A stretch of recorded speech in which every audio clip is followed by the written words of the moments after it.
Good evening, everyone, and welcome to Monday Night Travel with Rick Steve's Europe. We're having a technical issue. Please hang on. You touched my screen, Ben. There we go. That's fine now. Okay, so thank you all. Welcome to Monday Night Travel with Rick Steve's Europe. I'm Lisa Friend, and along with my beloved cohorts, colleagues, and friends, Gabe Gunnick, Ben Green, we're going to talk to you tonight about itinerary planning. Thank you very much, Lisa. We are glad to be with you all for tonight's Monday Night Travel. Please remember that you can sign up for future shows at ricksteves.com. We are glad tonight that our Director of Brand Marketing, Aggie, is behind the scenes monitoring the Q&A and sending us questions for our Q&A later in the program. So thank you very much, Aggie.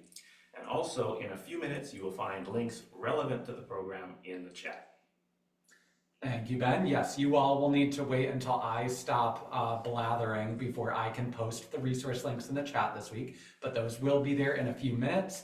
Tonight, though, we are so excited to embark on this travel skills-based show about itinerary planning. Back when I was a teacher, on my desk, I had a little quote that said, "Nothing good happens without a plan." And we've done several travel skills shows before, but tonight we're really doing the travel skill that all other travel skills come from. No trip starts without planning an itinerary. So tonight we are going to go through the basics of itinerary planning in 8 separate steps. But we're not just going to be giving you tips. We're also going to be planning an actual trip as we go. Ben, Lisa, and I are going to be dreaming up our MNT dream trip. You know, we take occasional breaks and from our Monday Night Travel schedule, and we want to plan the trip that we would do together. So at the end of each section tonight, we are going to be planning our trip as we go and applying the knowledge from each step to our dream itinerary so that you can follow along. So if you've never created a European travel itinerary before, we hope that tonight will help highlight some of the pitfalls that first-time travel planners often make.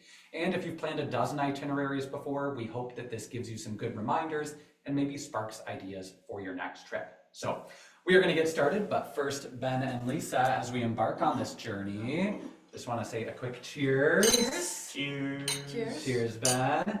Cheers to all of you viewers at home. We are excited to begin this journey with you. And so to start things off, we are going to start off with step number 1, which is writing up your travel wish list. So let's get that pulled up here. Excellent. All right. So, step number 1 is going to be drafting your wish list. Let's see, can we just quickly click over to the PowerPoint? Yes, I think we'll need to do one manual click. So, yeah, I just hover over here, just one moment. Right here, one click. There we go, we're in business. So, write out your wish list. Now, Rick often talks about turning your travel dreams into reality. But in order to get to reality, you need to start with your dreams. So, when travel dreaming, it's important that you don't set limits for yourself. There should be no budget, no set timeline, and no bad ideas. I always say there's no bad ideas in brainstorming. So if you read about a castle in a book one time, put that castle on your wish list. If you want to do a big trip walking across all of England, put that on your wish list. If you want to be on a yacht in the French Riviera. We have a technical issue. Oh, okay, just a moment. I'm hearing that we are having an audio issue. Yeah. So let's see. Zen is going to come in here. Welcome, Zen. So sorry to do this, y'all. I'm Zooming. Just one moment, everybody. Go pour yourself a glass of wine. I'm so sorry, y'all. This is a little behind the scenes demonstration, though. This is new. Yeah. So we need to go open your audio settings. Yeah. All right, go on the audio there. And then go ahead and actually just do the Zoom microphone. Just do that and then go and close it. Okay. And hopefully that will. Let's see, done so something. all of our viewers, if you can get in the Q&A and let us know if you are hearing us better now. Let's see, getting an update. So he says the Okay. same. What? Hearing fine. Just Better. All right, is that better? Not better. Yes, we can hear you. We can hear you. Let's see, Fine. Aggie's letting us know Fine. behind the Okay. scenes. Everybody's saying it's fine. Okay, Sorry, everybody. That was All my right. fault. The MNT hosts are all wonderful. They're all amazing people, and you should trust everything they're saying. I was the terrible one. Oh, no. well, thank you very much. It looks like people are hearing us better now, so I'm just gonna get back and start up with step one again. We'll go from here, and if the sound quality was minimized for our introductory comments, we can re-record those and you can catch them flawlessly in the recording where nothing bad ever happens. So, again, start out by writing out your wish list. And Rick always says that you need to turn your travel dreams into reality, but you can't get to that reality if you don't have your travel dreams first. So I'm a big fan of in brainstorming, there are no bad ideas. You have no budget limit, you have no time limit, reality has not crashed in yet, and just dream. I always think that some of the wildest ideas might contain the kernel of the more realistic idea that you actually go with. If you read a book about somebody that does a 1-month hike across Sweden, yeah, that might not end up being realistic for you, but maybe you budget 2 days for a hike. Or if you want to lounge on a yacht in the French Riviera, maybe that's not going to be realistic budget-wise, but you can find a way to be on the beautiful water and go for a little shoreline cruise in the French Riviera. So I think always you need to start without putting limits on yourself when you start out the itinerary planning process. That's very true, Gabe, but at the same time, reality says some people must travel at a certain period in time. For example, a teacher may only be able to go in the summer. So while you're dreaming, and that's of course one of the best parts of travel planning, also consider when you can actually make your trip, what your non-negotiables are, your non-negotiable dates or time periods, and your must-go-to places as well. I think that that's very important as you're forming your initial plan. And while you're daydreaming, this is a good time to be introspective. I think I'm echoing what Gabe and Ben are saying so much, but this is the time for you to think about what you like. I especially think about this when I'm traveling by myself because I don't have to make any compromises. I can just think, yes, I want to spend an entire day looking at turtles at an estate on the shores of Lake Como, which I have done. And that's because that's what I felt like. But match your destinations to your interests. If you're a history buff and you're interested in, the tales of Agincourt, then you're going to want to go to Western France. Or if you're an art lover, you're going to want to see the Louvre and the Orsay and the Orangerie and the Marmottan Museum. If you're outdoorsy, well, there are a lot of places that you can spend a lot of really quality outdoorsy times, but you want to make sure that you work that into your overall rough, daydreamy plan. So we are now going to go over our dreams for our Monday night travel dream trip that we talked about. So for our dream trip, each one of us is going to go through our little wish list. Is this clicker not working? I don't think so. So Ben, how about you start off and tell us which places you're dreaming of traveling? Thank you, Gabe. Well, you can follow the Green Star. I am interested in Scotland. I've never been. The Dolomites look incredible, just gorgeous. I love hiking, so it calls to me. The southern Balkans or the Adriatic region there also is of interest. And Romania and Bulgaria have been on my list for a really long time. So those are my wish list for destinations. So on my wish list, way up there in the corner, those who have watched Monday Night Travel for a while know that one of my favorite trips recently was the Faroe Islands, and I would love to get some more of that Nordic island feeling by going to Iceland.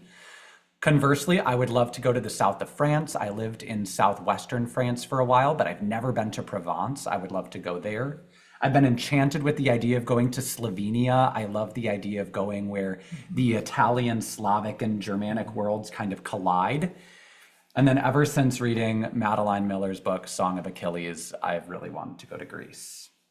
Okay, well, that might line up with some of the stuff that I want to do. Ireland has my heart and my soul ever since I did the Dublin Marathon in 1999. So Ireland is on my list. I want to go to the Istrian Peninsula. I haven't spent a lot of time there, but there's a lot of culture and history and great food packed into a small little peninsula in Croatia, not that far from the Italian border. I also want to go to Greece. I have a good friend who lives there, and I've never been to Greece. And then Poland has been on my list for a long time. I have been to Poland and I loved it, and I thought this is a country that deserves more exploration.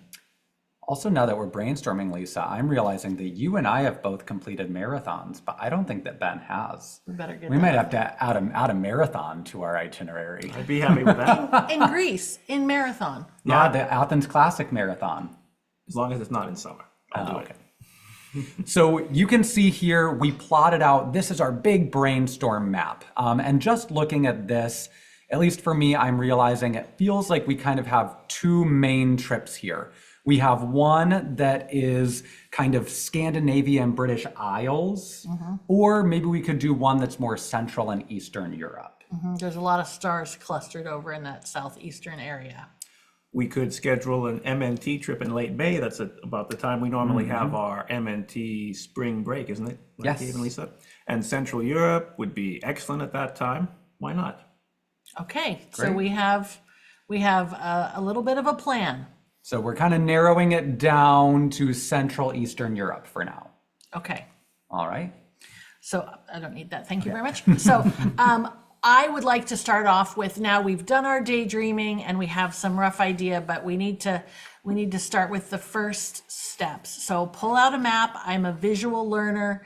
Get yourself a map and plot things out. I will literally like take a Sharpie and circle things just like we put the stars on the map and come up with a logical sequence. So we've done that. We can see that the stars are aligned near Italy and Slovenia, Croatia, Greece, and then Poland. And you can actually make a somewhat logical route out of that. But before we get to the full route, I just want to point out that the next thing we need is a calendar.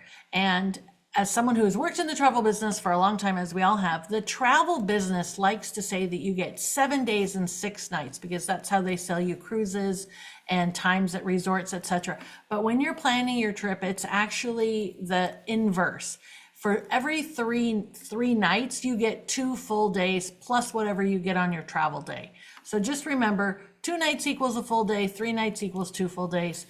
You lose a day going over. When you leave the US, you're gonna fly overnight and arrive in Europe the next day, but you kind of get it back. When I leave Paris at 4 p.m., I get back into Seattle at 5 p.m. the same day, and it's as if nothing happened. One of the resources that you might want to use, especially if you're interested in train travel or just figuring out distances, is our rail map. So this is a time and cost map that we have on our website, and you can see, for example, Paris to Brussels. It has, what does it say, 115-2. So the first part is the cost of a ticket that you buy on that day. Gabe's gonna talk more about buying tickets and saving money, but that's the walk-up price, and 2 hours is the length of the duration of the trip.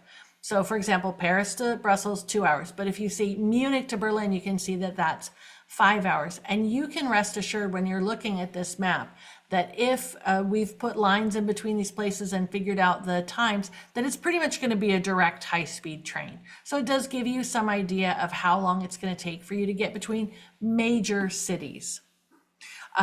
So besides the rail planner, I would also say if you want really good information, and again, we'll dive into this deeper, but bahn.com, BAHN.com is the website that we use frequently here for looking up train schedules, because even though it's German, it works all over Europe. Now, keeping in mind that when you travel north of the Alps in the summer is a beautiful destination, great in the summer, it's good weather, it's long days, but also this is when they have all their festivals. Just like back home here, Seattle's a great destination in the summer because this is when we have all our outdoor movies and concerts, etc. It's the same in Northern Europe. So this is a Highland Games that I went to. And then I certainly want to see, when I'm traveling, things I can't see at home. So I went and had this beautiful dinner at this little Michelin starred restaurant on an island in the north of Scotland. And when I left, it was pretty much the land of the midnight sun. This was 11:40 at night when I walked out after dinner, and the sun was still in the sky. So keep those sort of natural phenomena. If there's something you've always wanted to see, that's something you should keep in mind. And then summer can be rough south of the Alps. So intense sun, heat wave, wear your sunglasses and sun hats. It's something that you really want to keep in mind. I love Rome, and if the only time I can go to Rome is July, well, I'll be prepared for it. But if we're talking about a perfect trip, it's not going to be my first destination. Rome's going to be my first destination in March, April, May, September, October, November, maybe not June, July, and August. So, and then I want you to consider what is going to be exotic and or scary at the beginning of your trip. So I want you to start by dipping your toes in. I want you to learn how to use public transportation in London, where you know how to pronounce everything. You can ask people nearby, excuse me, you speak English, that's great. Can you help me with this? So you get your feet wet, you learn how to use the public transportation in London. So then you can go to Paris, and now everything still looks really similar, but the pronunciation is a little bit different, but you've already mastered the system. So by the time your trip gets a little bit hairier, so to speak, you've gone to Russia and you're looking at things in the Cyrillic alphabet, and you already know how a subway system works, and you're ready to go. So keep in mind that you want to start with the easier countries and work your way up to the ones that are more exotic and or difficult. And I think, Lisa, with that, it also depends on the traveler. I think we were talking about this before. I'm at a point, I've gone on enough trips that I just went directly to Istanbul on my trip last year. And it's overwhelming, but I've traveled enough times that I enjoyed the culture shock. Whereas my first time abroad studying in the UK, I felt kind of like discombobulated just by being in the UK. So yeah, I think, but with practice, I mean, we're sort of assuming that this is their first trip, maybe, and so they're going to want to move in that direction and not deep dive into Istanbul. But I wish I had my Istanbul slide for their metro, because they have a picture of a man and he's sitting like this. He's totally man-spreading, and there's a big line, and no man-spreading. I went, Turkey, way to go. All right. All right, well, let's take that those great tips that you just gave us, Lisa, and let's apply some to this dream trip that we're brewing. So our map of the places that we're interested in is right here. And what are you thinking, Lisa? I'm thinking that we could do a lot of this by train, except the stuff in the Southwest, that we'd maybe be better off without Greece and the Balkans. Sorry, Ben. But because the Dolomites and Slovenia and Croatia are all really close there, and then we could talk about getting up to Poland. We could fly, or we could take a train. So I think if we cut some of these things, we'd have a really good trip that made sense. I agree. We still definitely have too much, and so much of trip planning is gradually paring back. So I like that focus on staying a bit more northern, and as I'll expound on shortly, I love train travel. So if we could get a train and maybe, stop in Vienna or Bratislava, halfway between like Slovenia and Poland, I think that sounds fantastic. I agree, and I know that I put the Dolomites on my wish list, and it's definitely on my wish list, but it's a little out of the way for this itinerary. So if we're not going to prioritize it, all of us, then I think that's one that we could cut. And we'll be in Slovenia, so we could do a hike in the Julian Alps. Very true. Which is just one over.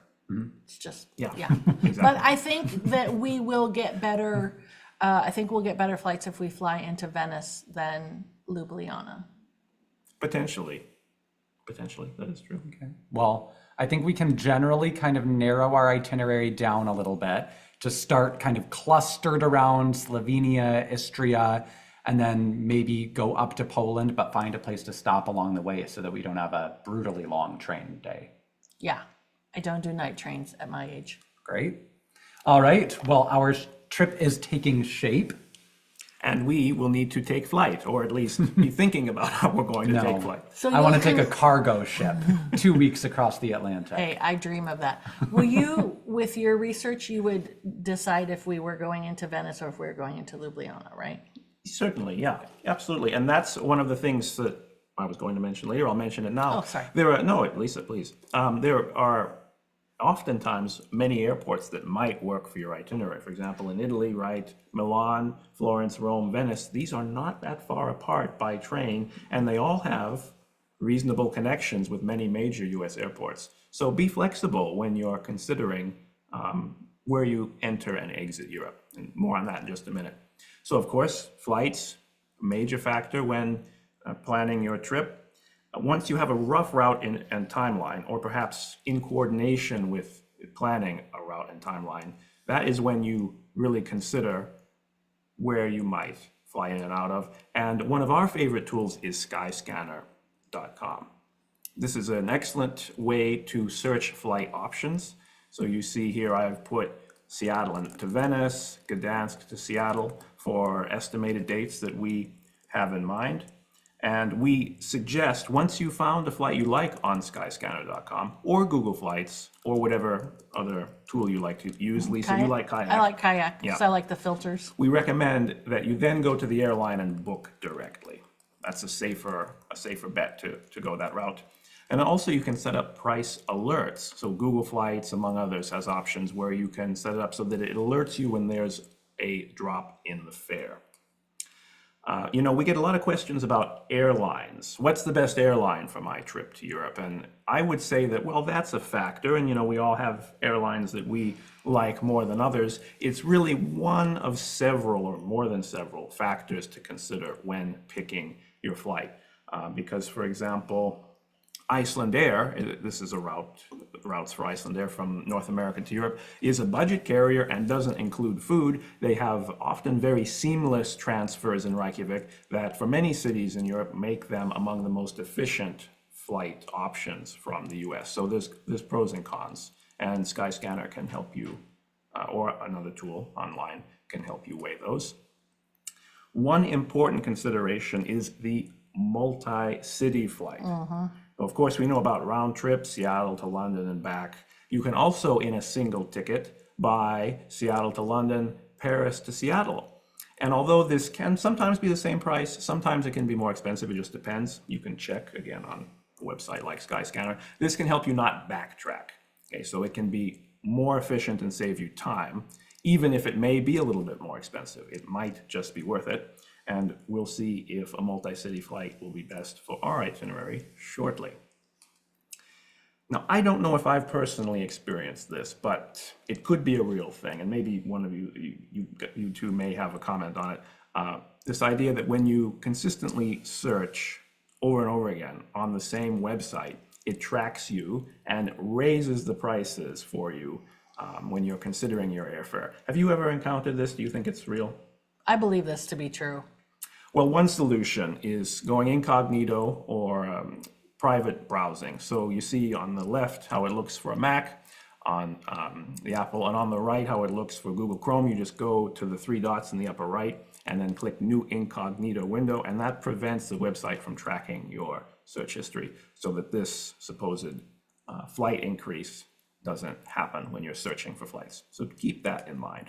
I also think that my phone is listening to me all the time. So I feel like I need to put my phone in a separate room when I'm planning. Well, there might be something to it, because when you go look up shoes online, 5 minutes later, you're on a different website and there's the advertisement for those shoes, right?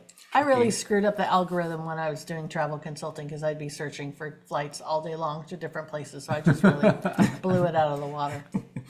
You might also consider what ground transportation you'll have, at least as a preliminary way when deciding your flights. Because with car rentals, a one-way car rental that you drop off in a different country may cost you significantly more. So ideally, you would at least have a sense of what ground transportation will work for your flight plan in advance. And Lisbon is actually a great city to pick up a car. I did this last year when I put on my Rick Steves Europe guidebook research hat and drove down to the Algarve for a week of research. And I just then went back to Lisbon with the car, and that worked beautifully. So keep that in mind as well. And if you're looking for more information on this, whether it be flights to and from Europe or transportation on the ground, Lisa, you hosted a program, it was in 2023 already, if you can believe that, on planes, trains, and automobiles, and that is on our website. So Yeah. an excellent tool. Chock full of information about driving in Europe, taking trains in Europe, and booking flights. So selecting flights for your itinerary, no matter how simple or complex, are an important step when designing your itinerary. And hopefully no one has to ever book any last minute flights for an emergency. My most memorable flight was probably in February 2022 when I left Russia immediately after they invaded Ukraine. And so this was St. Petersburg when I said goodbye after 6 months there. Okay, let's take what we've discussed here and apply it to our MNT dream trip. Yeah, Ben, tell us what that means for us. Yeah. It means basic economy, Lisa. No. Lisa does not fly basic economy. Gabe is 6'3" and he flies basic economy. How can you do that? How can you sit in a middle It's seat called- for 10 hours? It's called never having been in anything better, so I don't know what I'm No, missing I'm out not. on. No, okay. So we need to talk about this because I'm not talking about the different classes of service, like economy, premium select, Delta One, whatever airline. They've all got their names, and most often they're now doing 3 or 4 classes of service. I'm talking about the class of ticket. So when you see that basic economy, it means I'm not getting a seat assignment. I'm not getting any frequent flyer miles. I'm not getting anything because I am I will say now, non-refundable, non-changeable. No. if you do have to be careful because now I feel like some of the budget airlines that operate within Europe, if you get the most bare bones price, sometimes you have to pay an additional fee just for your carry-on luggage. Yeah. So I always get the cheapest one that at least includes the carry-on luggage, but that's not as a concern when you're flying transatlantic. Right. And it really depends. Everyone's going to be different on this point. Everyone's going to have a different budget. It somewhat depends as well, potentially, on whether you're traveling solo or with a group, because maybe we want to sit together, so maybe we want to pay for the economy main so that we can pick our seats right away versus economy basic, where you often are not given that choice. When I'm traveling solo, I tend to be a bit more of a budget traveler and get economy basic. But anyway. Well, let's see what you found, Ben. Just before you, oh my God, this is so stressful for me. Okay, I want you to understand that it's not because I'm such a princess, even though, okay, I'm totally a princess, but it's because I'm claustrophobic. The thought of being anywhere but an aisle seat for 10 hours is not, I can't do it. I won't even, a window either, no. But that's why I have to have seat assignments, and that's why I have to book the best ticket. I'm totally fine in economy. Look at me. I'm like short little legs. I'm okay with that. But Well, and sometimes you can book economy basic and then book your seat on economy basic. It really depends on how that value compares to upgrading Yes. to the main. But what did you find for us, Ben? Yes, so we've established Venice. I suppose we get to go to Venice. Yeah, We get to go to Venice. we can go to Venice. We can then go over to Slovenia and Istria, up to Vienna, and finish in Poland. So again, I've gone to Skyscanner and done some research for us, and I found what I think is near perfection for the route. Okay. So we have Seattle to Venice with a beautiful 2.5-hour transfer time. That's just about That's right. a perfect transfer time. Yes. And 2 hours, 10 minutes on the return from Gdansk in northern Poland. So quick, efficient. The only thing is there's an early departure from Gdansk on the 9th, 6:20 in the morning. I got to be at the airport at 4:20 in the morning. You do. Okay, well, I can do it. But it's Delta, Lisa. You like I Delta. do like Delta. So this is our plan. And the price for economy basic was $13.74, which this time of year is okay. I think it's average. The upgrade to economy main, I know you don't call it an upgrade, Lisa, is $200. So it would be $15.74 for economy main, which I think is fairly standard for close to high season. Yes, because we are leaving in May and coming back in June. yeah, so you've got a summer month in there. I would say $1,500 for round trip in and out of Europe. And these are not big airports. Like the Venice airport's pretty small, and the Gdansk airport, I imagine, is It's also not big either. yeah. So I think that you did an excellent job. Thank you very much. All right, so there is our updated map for our trip. I'm getting increasingly excited about it, but it's not just planes that you need to be factoring in while you're planning your trip, also transportation. As I said, itinerary planning is kind of the start of all your other travel details. So I'm going to keep this fairly high level. I'm not going to go into the nitty-gritty of specifically how to buy tickets for certain things. We're just going to look at transportation in regards to how it impacts the big picture of your itinerary. And the first thing that I want to say is, as the adage goes, it's not just about the destinations, it is about the journeys between the destinations. And that's very true of European travel. This is me and my friend Micah on a recent trip where we took the ferry from Germany to Denmark. It would have been faster and probably a little cheaper to take the train, but this was a really memorable experience. We took a bus that went onto this enormous ferry, and we had these beautiful views over the sea as we went across. And it was a valuable way that the journey was a big part of our trip. We've talked about Rome to Rio before, and this is a great place to start, not to finish, but to start. You can search for any two places, for example, Prague to Munich, and it's just going to give you a quick visual of the different routes that you could take by different transportation types and estimates for, on average, how long is it going to take and what is the price going to be. You can then click on the various options and it will send you to the actual websites of the bus and train companies to look at the actual timetables. But this is a nice way to just start out visualizing and see what your options are. Can I add something? Yes. Rome to Rio does come with its drawbacks, but it is especially good at finding which bus companies service which routes. Especially for like once you get into smaller regional buses. I personally am a big train boy. This is me with my hero, the Deutsche Bahn train in Germany. And there are a few reasons that I highly recommend always choosing train first if you can. First and best is that you go city center to city center. I can go from Frankfurt train station, you see these people just milling about in the middle of the city, to this beautiful train station in the center of Amsterdam in 4 hours. Now, the flight is only an hour and 20 minutes, but you have to factor in that you have to find a way to get half an hour outside of town to get to the airport. You want to get there 2 hours early, go through all the security, make that flight. Now you're on the outskirts of another city, having to find your way back in. All in all, it's going to take about the same amount of time total. But taking the train is just a smoother experience. You get to, this is one of my train rides. I just love watching the countryside go by, seeing the farms. It's a lot more relaxed. You get a little bit more space. So my friend and I just have some lightweight travel games that we bring with us and play on the train in a way that I could not on an airplane. You just get to see the locals. You're going to see the local people on trains a lot more than on flights. And this was a lovely moment of just this older gentleman just giving some candy to this brother and sister that were there with their mom on the train. And I put this image of these green trains to remember for me to say that it is the greenest mode of transportation. It has a far smaller carbon footprint than driving and flying do. So I just think taking a train is a win-win-win if you can. And I know all of us kind of have different tipping points. For me, I love trains so much that if it's a single digit number of hours, I will take the train over a flight.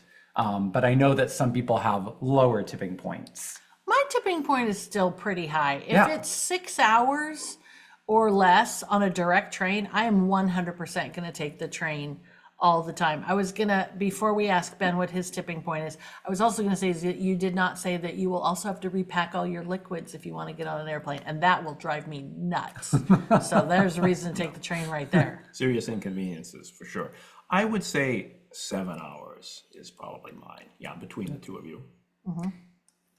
And of course, I'm not going to go into all the minutia, but definitely check to see if you would benefit from a rail pass. They're not as universally beneficial as they were a few decades ago, but you can go to ricksteves.com/rail, this website right here, and find tips on whether you should get a rail pass or not and route details by country.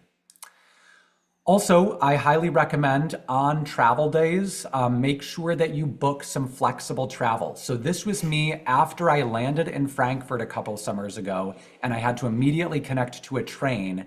And this was, you can't even see most of this line. It zigzags way to the right. And there was one person checking passports for a couple hundred people.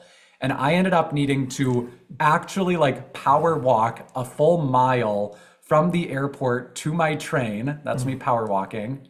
And I just barely made it in time. You can see I'm like wiping sweat away.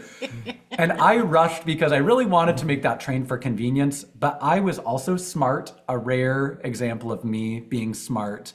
And I booked a flexi ticket. So if I had missed the train, I would have had to have waited an hour, but I could have gotten the next one. And so I always try to get a flexible ticket if I have a train after a flight.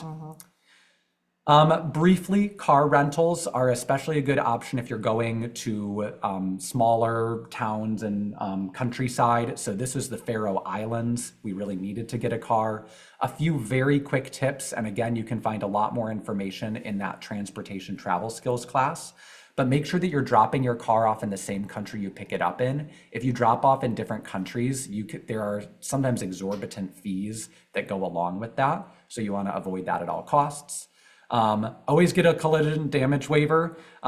You can return your rental car in a heaping pile of rubble and just walk away from it carefree. Learn local driving laws. I'm going to jump ahead here. On autoeurope.com, you can find country by country driving information, which I highly recommend. You want to try to avoid major city centers because they're congested, but also in places like Italy, there's certain zones that you can't drive without a special permit. And trust me, you do not want to get a traffic ticket abroad because oftentimes you won't even know you got it until months later, and it can be really tricky to figure out how to pay it. I have certainly been in that situation.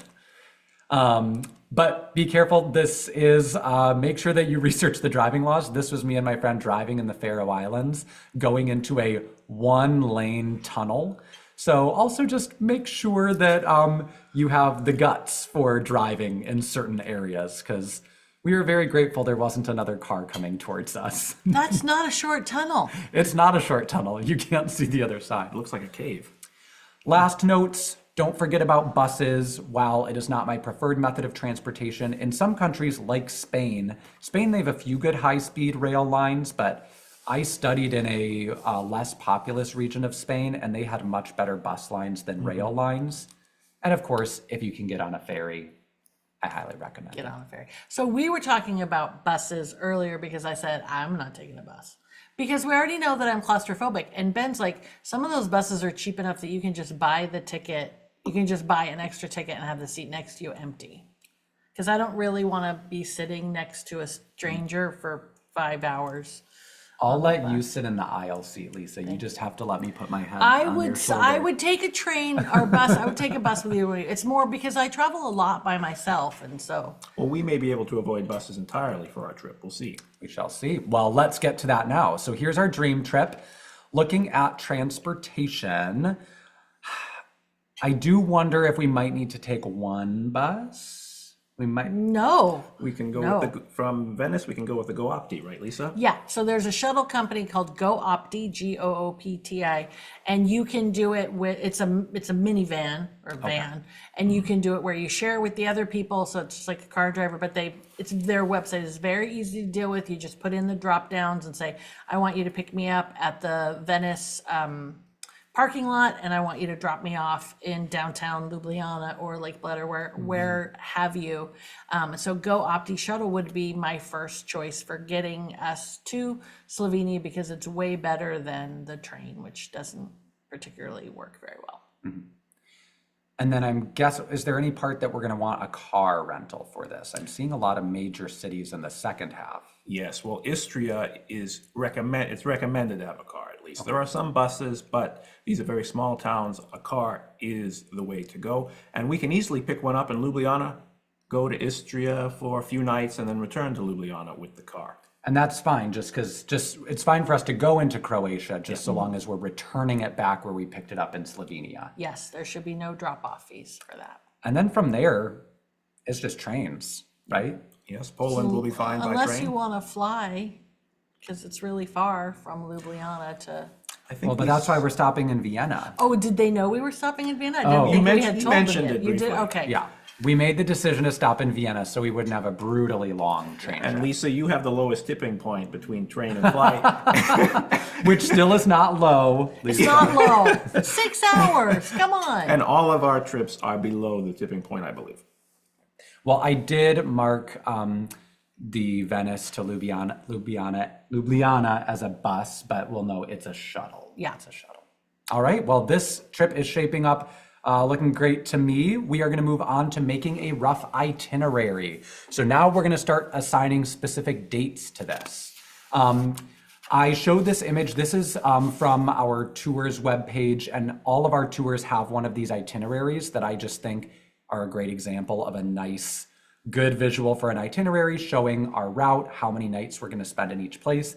This is the itinerary I did this past September on our Best of Bulgaria tour. The first thing, as Ben mentioned earlier, you need to know, do you have to be in any specific places on specific times, at specific times, and on specific dates?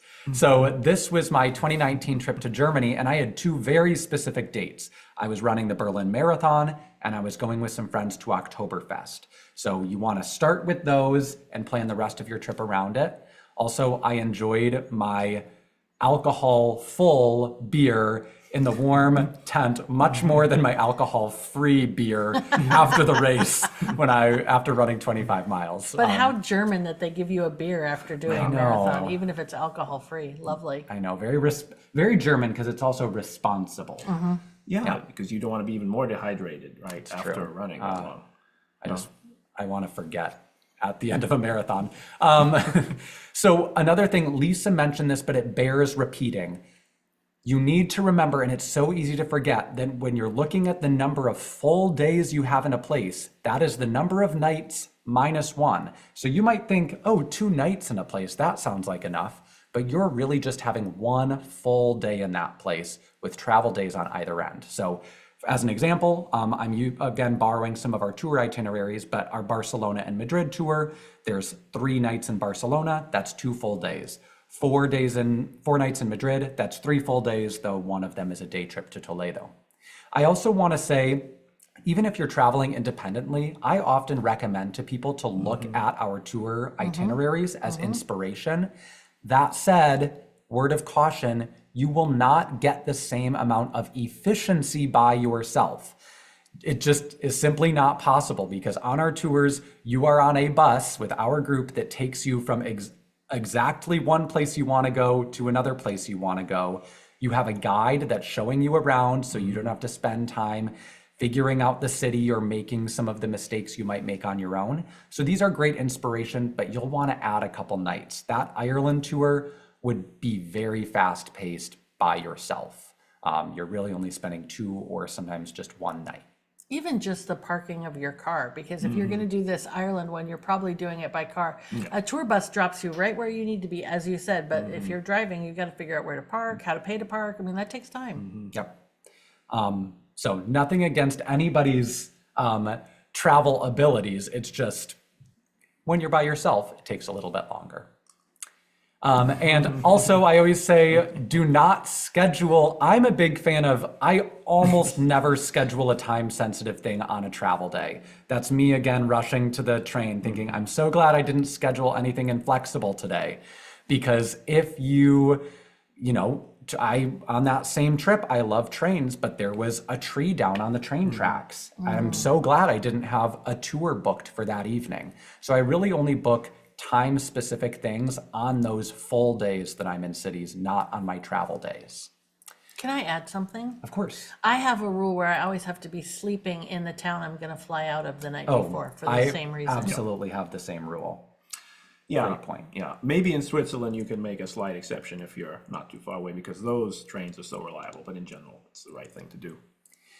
Also, in general, we advise against doing just one night in a place. I will paint you two pictures from my travels. There are times that it can make sense. So this is a time that I actually feel like I did it really well. This is that same Germany trip. I was down in Salzburg. I had to get up to Berlin, and I thought, I really want to stop in Leipzig. It's not one of the major cities, but it seems interesting. It's only a little over an hour on the train from Berlin.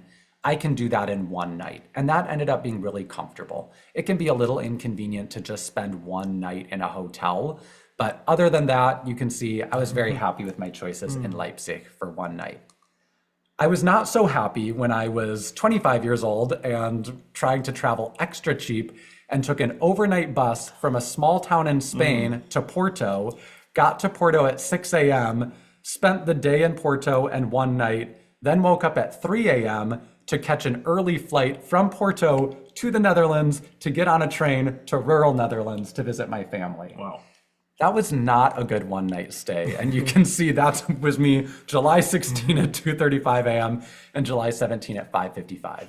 Now, I'm guessing not many people would be trying to be that budget that are on this call, but We all made those it's- mistakes in our 20s. it's easy when you're sitting cozy at home on your laptop thinking, Yeah. "Oh, I can wake up early a couple days in a row, but be kind to your future self and don't do one night in two very disparate places. I mean, to be fair though, Gabe, you look energetic in both of these pictures. Yeah, I was faking it. So.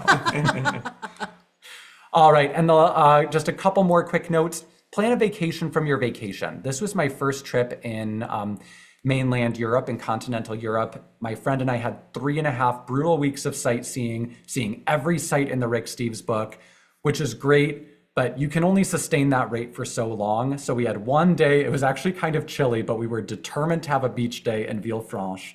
And it really gave us the energy that we needed to get to the end of that busy trip. And that's something that we also do in our tours. So on our Best of Bulgaria tour, we had a vacation from our vacation in Varna along the Black Sea coast, where a bunch of us went for a swim.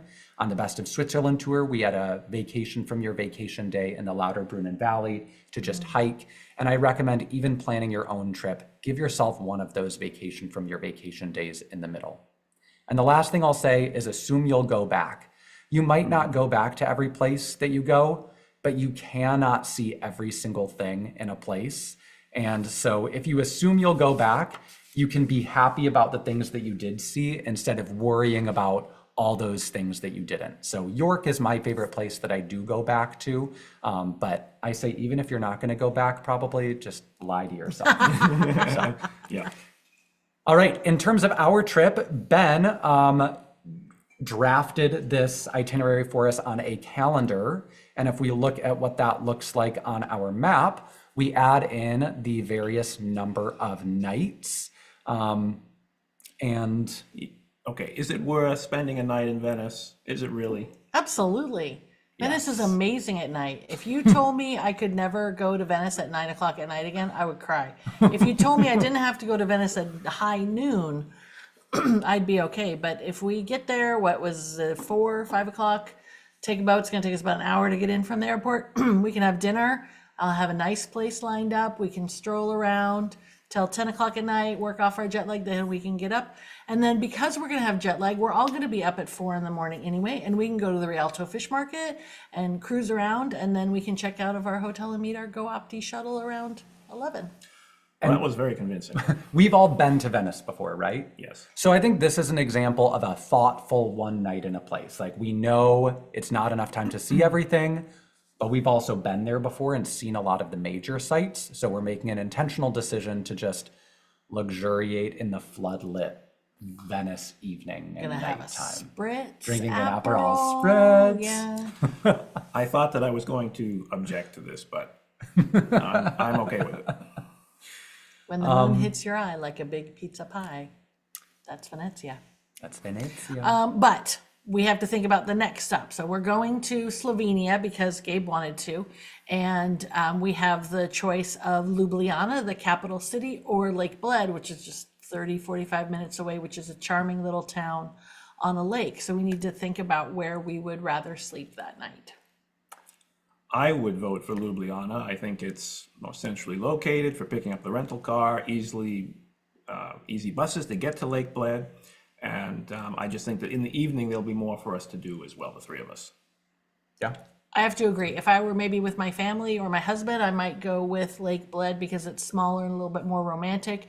But with these three crazy kids, we gotta go to Ljubljana. All right. Excellent. Well, I think that this is looking like it is in good shape. So our next step is to make some little tweaks and adjustments, Ben. Yes, and I think actually we have two segments where we're going to be making some small tweaks and adjustments. So if your rough itinerary doesn't quite match your budget or timeline, this is an important section to pay attention to. And, Lisa mentioned redundancy on a broader scale. There's also the potential for redundancy from town to town. For example, in England, there are two great university towns, Oxford and Cambridge, and most people really, especially for a first-time trip to England, should be picking just one. They both offer a similar experience. Rick prefers Cambridge, by the way. Do either of you have an opinion? I prefer Oxford. Interesting, Gabe. I've only been to Cambridge, so I already followed this advice. Oh, well, I prefer Oxford because it's on the edge of the Cotswolds. It's going to fit into my other sightseeing plans better. That makes sense. Yeah. And, we can help with this. In our guidebook, we list prioritization for many places, many countries. And so here you see in red, must-see destinations, green, try hard to see, and blue, worthwhile.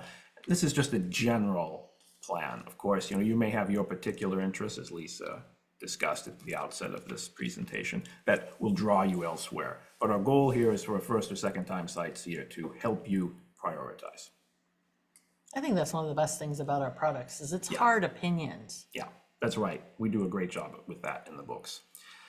Also, regarding budget, primary cities can be expensive. They're often more expensive than secondary cities. So why not consider great cities, great alternatives like Gdansk, which has a fabulous old town, as you see here, world-class museums, truly excellent museums, and a rich heritage and culture. It's a bit cheaper than, say, Krakow, which is also fantastic, of course.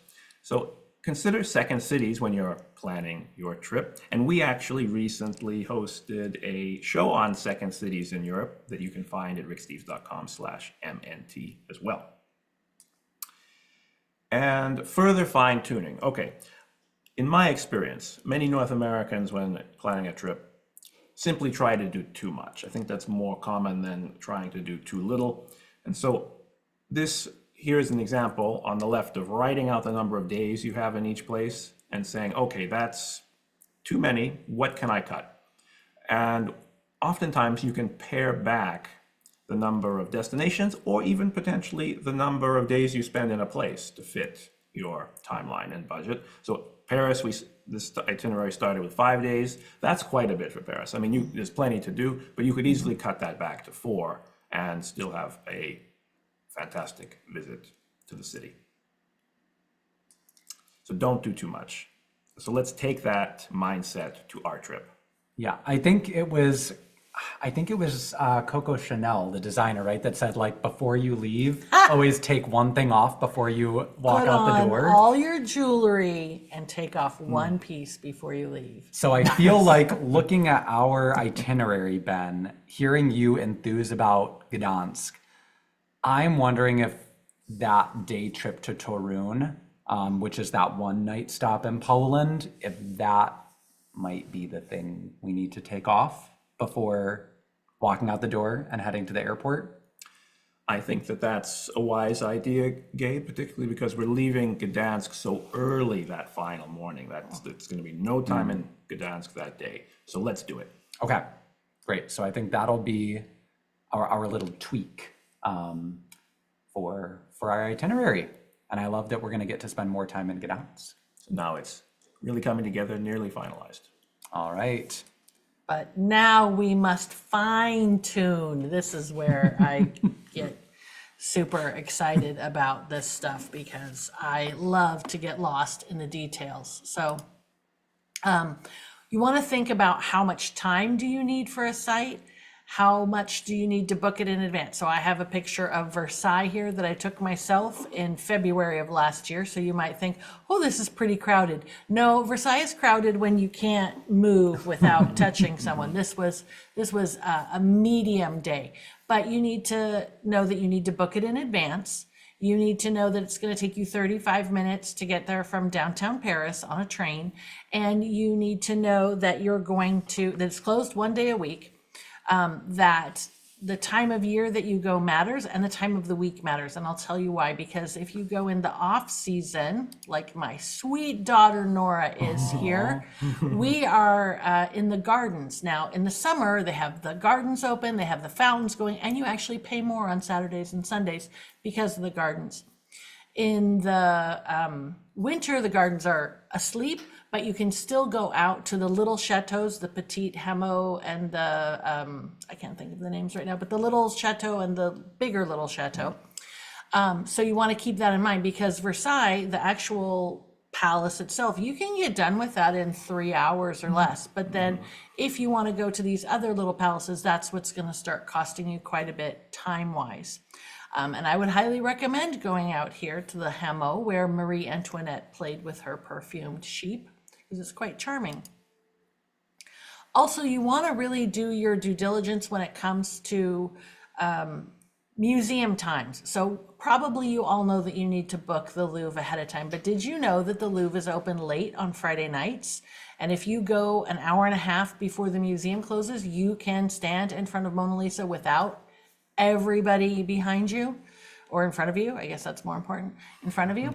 And then I would always recommend that you contact, or at least surf around on the tourist information website for the place that you're going, because we're going to talk about this. One of these gentlemen is going to say, Lisa, we're going to be in Venice. Should we go to the opera? And I'm going to go, no, we shouldn't. Why? Vienna. What did I say? Venice. Oh, we definitely should go to Venice. We're also going to go to Vienna. And should we go to the opera? Well, we could, but the opera season is really happening more in the traditional school year. They do have programs where you can see the opera in the summer. But what is more fun is to go to the Rathaus, to the city hall, and they have food stalls and booths in front, and they play musical films. So there's a musical film festival, and I thought you would like that. So you would find that by using our guidebooks, but also please spend some time on the website of the tourist information office of the place that you're going. And then you also want to keep in mind if there are any restaurants that you want to go to. This is one of my favorite restaurants in Venice. The food is great, but it also, you sit in a garden under the stars. It's called Al Nono Risorto. But I would make reservations for this place to take you guys there when we go for our one night in Venice, because it's worthwhile. So those are the kinds of things that you want to keep in mind when you are planning your itinerary. Things like restaurants, tours, what do you have to book in advance, and how long is it going to take you to see something? So that's some fine-tuning information for you. So we put in just a few examples for the trip that we'll be taking. Obviously, there are many more, but like you said, planning ahead it's a good thing that for our trip, we're not going to be in Vienna on a Sunday, so that we can go to the Naschmarkt. Thank you. Yeah, Thank it's a you. great little farmer's market, super fun. And then Ben, I know you said that Auschwitz is going to be a day trip outside of Krakow, and so we'll want to kind of plan ahead for that day trip. Yes, because you need to reserve, and you also need to consider the transportation, either bus, you can take a train, or hiring a guide or driver. And then the National Museum in Warsaw is closed on Mondays, but I don't believe we're there on a Monday. I would have to double check. We're not. Good. I checked. Excellent. I'm taking this seriously. And Lisa, I loved your idea of going to the Rathaus in Vienna and Thank you. the musical films and the food. So That was my little surprise for you. You didn't know about that. And I'm like, oh, I I know. remember about this. We should do this. This is so fun. So the next thing that we have to talk about is step final 8. thing. Our final thing is organizing and sharing your itinerary. And I'm going to go first because I have done this many times. I have not yet found the perfect way. I apologize to our audience out there. So if you have ways that you guys like to organize your trips, let us know. I used to use something called Google Keep, which was excellent because I could throw in articles, I could throw in websites, I could share it with all my friends.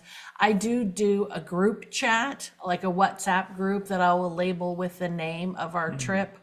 So that's one of the things that I'll use, and I'll share that calendar, but the calendar is not editable because only one person should be in charge of the calendar and making those decisions, because somebody has to be the leader. Not on our trip because we're Well, no, not you on our said trip, somebody but- has to be the leader. Who's it gonna be, Lisa? I don't know. Well, okay, me. It's gonna be me. But also, I just wanted to say one thing that I hadn't said earlier. And when you do a trip like this, it's wonderful if you have the kind of buy-in from everybody. It was easy for us to make decisions because we really did sit around and hammer this out. But the problem with making an itinerary by committee is you can get really democratic and you can end up doing what I did with my family over 10 years ago. Is I let my father-in-law pick something, I let my mother-in-law pick something, I let my husband pick something, I picked something for the kids, and we ended up with 3 flights, rental cars. We killed ourselves. So take what we've taught you and use it to shape a manageable itinerary, maybe even with some sort of theme, because that will bring a more cohesive sense of joy to your traveling group. Very good. Well, I like to create a shared folder that everyone can access, and that's excellent. Up in the cloud? Yes, thank you.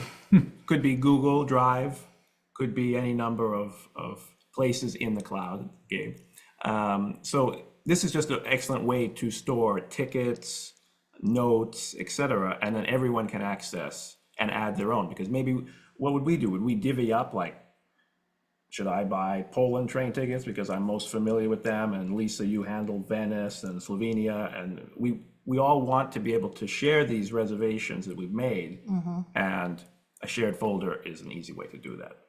That's a good And point. I would go one step further and also say I get maybe a little bit doomsday with it, but having things in the cloud is great, but everybody still needs to be able to access the internet. I'm always thinking, what if I'm in a situation where I need to access one of my tickets or confirmations and there's no internet? So I go through before my trip, and this is maybe getting a bit away from itinerary planning, No, but but it's the this is logical important. next step of Yeah. I take screenshots of every single ticket so that it's saved in the photos on my phone. And then I go a step further and I say, well, what if my phone dies? And so I still to this day have like No. a stack of like stapled pieces of paper that are all my confirmations, and I have one physical copy of it. So it just like gives me peace of mind. So it's great to have those cloud sort of things, but also make sure that you have your backups ready. My backup is an extra battery pack for my phone. I started carrying that as well. Are you suggesting that all 3 of us who have access to the cloud are going to have their phones? This is when you travel solo, probably, Gabe. Yeah. Yeah, no, that's true. But sometimes you're just in a place where nobody gets Wi-Fi. Yeah, if you're in like a super crowded place and like, when Or you if go you're to way like a out. stadium and everybody's using their phones and you can't connect to the cloud. That's true. I mean, I have T-Mobile, which includes data. It doesn't matter if you're at a Taylor Swift concert and everybody. Well, we didn't put our Taylor Swift concert Oh, on we the- should do that. All right. Well, I think that It's time to I reveal our think- final itinerary. Yeah, let's reveal the dream trip, and I think that we should have a letter writing campaign. All our viewers should write letters to Rick to have him pay Yes. for us to actually go on this trip and photo document for a future Monday Night Travel. Yeah, So- Steve Camarano said he would follow us around and film us. Oh, Yeah, so. all right. Okay, so we are going to fly from Seattle into Venice. We will have to transfer in Amsterdam, but we have plenty of time to do that. That's where we will enter the EU, and then we will go to Venice, and we will take a boat to near our hotel, and then we will go, after our one night in Venice, we're going to go on the Go Opti shuttle over to Ljubljana, where we're going to sleep 2 nights, right? And then we're going to rent a car and we're going to go down into Istria and we're going to sleep 3 nights in Rovine because there's plenty to do. We're going to maybe go see the amphitheater in Pula, go up to the hill town of Motovan and eat some truffles and drink some wine. And then we're going to drive back to Ljubljana, and we're gonna drop off our rental car, get on our direct long train. It's gonna be great. We won't be claustrophobic. We'll get up and walk and go to the bar car and it'll be fun. And we have 2 nights in Vienna, Yes. right? And then we're gonna keep going with the train. We're gonna go to Krakow, as Ben has taught me how to pronounce it. And then Warsaw, 3 nights in Krakow, 2 nights in Warsaw, Yes. and then 2 nights, 3 nights. 3 nights in Gdansk. And while we're there, we're gonna go to Malbork Castle, which Ben tells me is one of the finest brick castles in all of Europe. The largest as The well. largest and finest. Well, this sounds like a fantastic trip. Okay, what else do we need to say? We need to pack our bags and go. We need to watch Lisa's packing class next. That's the other class we need to plug. Lisa did a great packing class. Thank But you. I think that we are all wrapped up. So we have a lot of great questions. Aggie has been sending me people's questions. I'm excited to get to them, but I think we have a quick word from our sponsor, Lisa. We do. So, and this is actually the most exciting thing I could share with you because we're very excited about this new portion of our website. It's called Insights and Updates. Travel updates and insights. Travel updates and insights, and it's written by the smartest people that we know, and it's going to give you up to the minute news in Europe. So if you're wondering about visas, if you're wondering about Venice's access fee, if you're wondering about anything, if we know it, we're putting it in that section of the website. You can see the web address down there. I would highly recommend doing that, perusing that once when you're planning your trip, and then peruse it right before you leave. Because it's got some good information in there. Including an article on the new ETA and upcoming IAS, ETIAS online form for entering the UK and the Schengen zone of Europe. So that may also be helpful for many of you. All right. Well, thank you very much, Lisa. And now we are going to get to our Q&A. So I wanted to start with a couple questions about the planning phase. Okay. So one of our viewers asks, how do you make up a wish list if you don't know anything about the country? You go to ricksteves.com and enjoy hours of content of destinations across Europe. It is true. I mean, we like to plug some of our products, but we have so many free resources. So if you're at that point where we maybe should have said that step 1 is researching also, just building ideas. Well, but I mean, I think a little bit I covered it. Like, what do you like inside? Like, do you love hiking in the Pacific Northwest? Well, you will love hiking in Switzerland just as much. So, think about what you like to do, because I think Robin put it on her show not that long ago so beautifully. Like, you want to go see the things that you want to see that are going to fulfill you, because it's ridiculous if you're a history buff and you want to spend all this time at the Louvre, like you're not an art lover. Go to what speaks to you. And I think that, so just look inward. Like, I was the weird little kid who watched Gone with the Wind and remembers that one moment where Rhett Butler takes his daughter to London and they see Big Ben. I'm like, I want to go there. Like, the whole movie's about the South and I see London. I'm going, yes. So think about what really moves you. And I And remember, then go to our website. I don't come from a family that travels at all, really. And so what really inspired me are the Rick Steves Europe episodes, because they don't go into too much detail. You just see beautiful places. And I think that that's a great first step, as well as our episodes online. I have one point of clarification. So somebody was asking, why do you omit the cost when planning if you have a tight budget? And I think that was from, at the beginning, I said, start out by pretending that your budget and timeline don't matter. But of course, reality has to set in eventually, and you might decide that, like I would love to go and get dressed up and go to a fancy opera, but maybe you realize that's not in the budget, but you find a cheaper way to have a musical experience when you're in Vienna. And so, Or you go to Budapest instead, where the opera is cheaper. I would say every fancy fun thing in Europe has a budget alternative that you can do. And all of our guidebooks have estimated budgets and costs of things at the beginning of the book. So if you go to the Germany book, it's going to say this is about what it's going to cost you per day. You can get a hotel for this much, etc.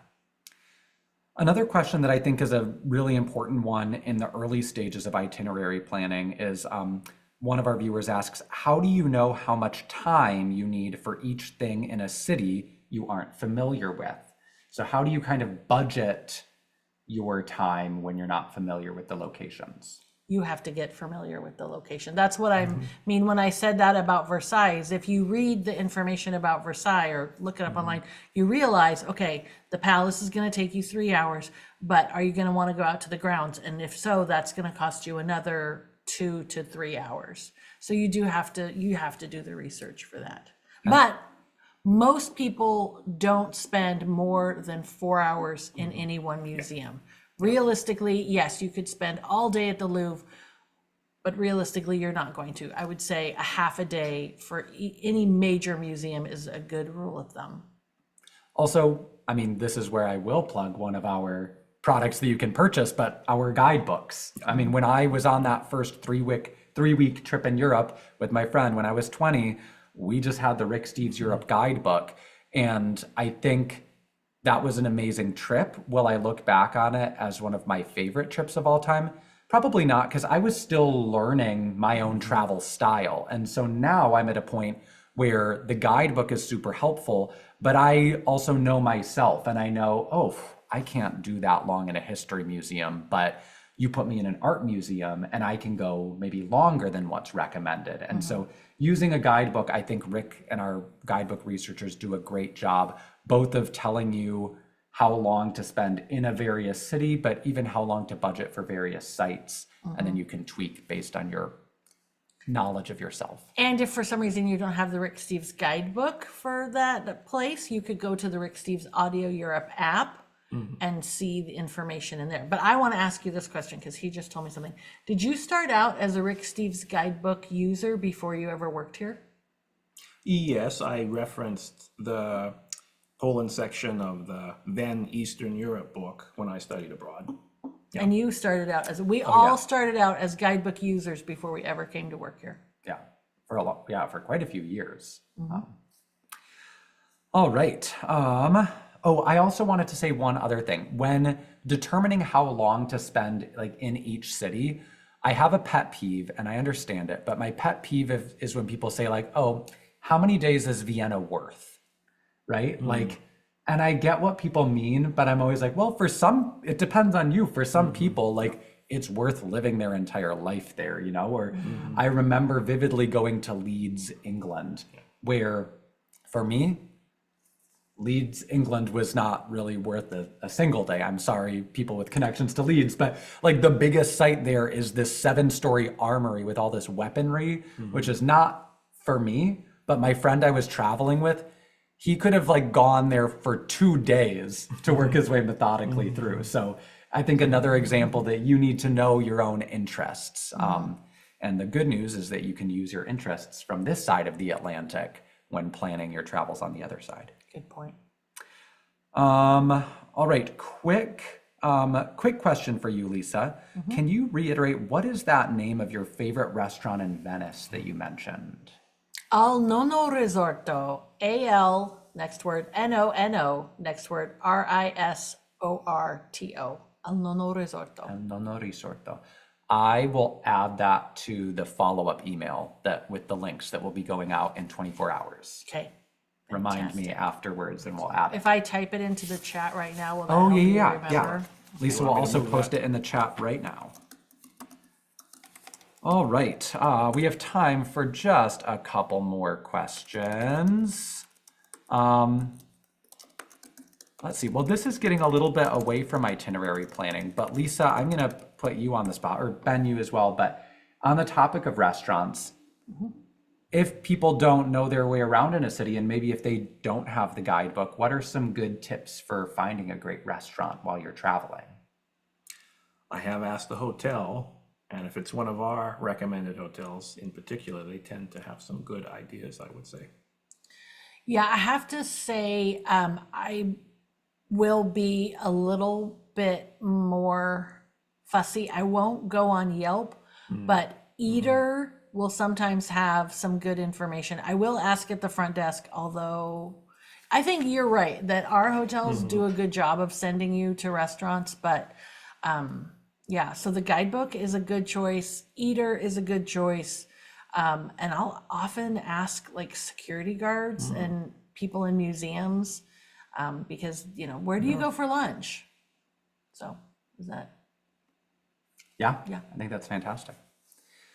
All right, a couple more. So, Laura, this question just came in that I think is interesting. Laura asked, have you ever planned a trip using AI just for fun? Or what are your thoughts on AI as a tool for trip planning? No, thank you. No, thank you. It's interesting. One of our head writers, Cameron Hewitt, actually wrote an amazing blog post. You can find it on our website, in which he went to, I don't remember which castle, but he went to like a castle or a palace in England, and he was doing guidebook research, and he took a description that he had written of this site for the guidebook, and then after the fact was like, hey, I'm gonna actually ask ChatGPT to have a go at this.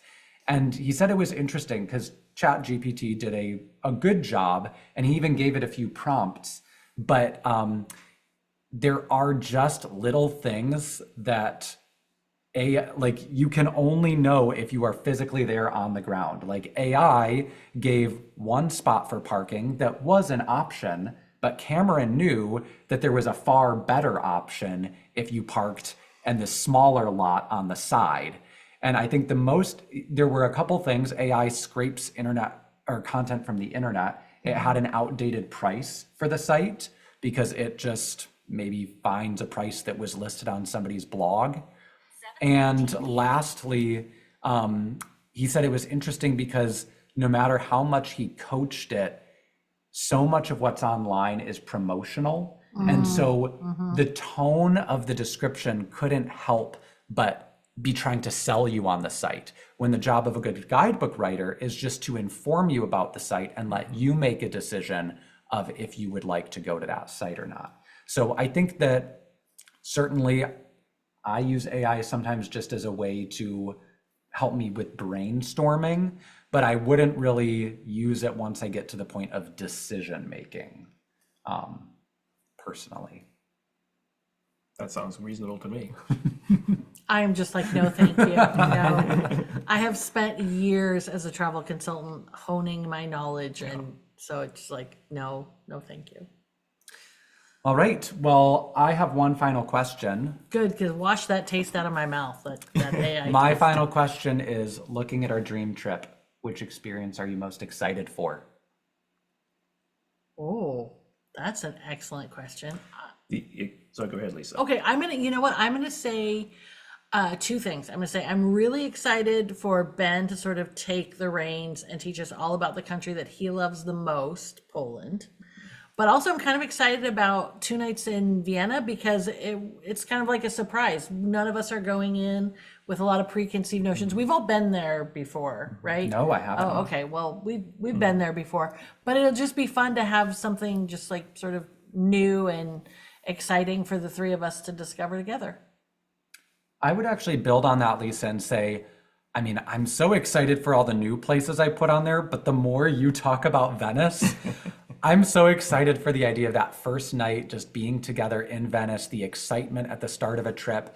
And the longer I travel, the more I have this tension of like, how much do I try to return to places that I love versus go to new places? And so almost all of the trip that we planned will be new to me, but Venice is the place I've been before, and it sounds kind of nice to start out there with something familiar before adventuring to what's new. I'm glad I didn't put the kibosh on that plan. I would say that while this is an itinerary planning show, we've planned our itinerary, we've done it, and I can say that my answer is something that cannot be planned. And that's the specific experience of getting to know the two of you better for 2.5 weeks in Europe. We'll see what you say at the end of this hypothetical trip. Yeah, we'll check in on that later. All right. Well, thank you to all of you for joining us. I hope that you gathered a lot of great ideas for your upcoming itinerary. And I do want to remind you that next week we have an exciting itinerary in store for you. Cameron Hewitt is back, and he's going to be taking us on a trip report through his recent Balkan Odyssey, through Albania and Kosovo and Sarajevo. It is going to be an enlightening hour, as it always is with Cameron. And with that, thank you everyone for this special evening. We really enjoyed itinerary planning with all of you, and we look forward to being with you next week.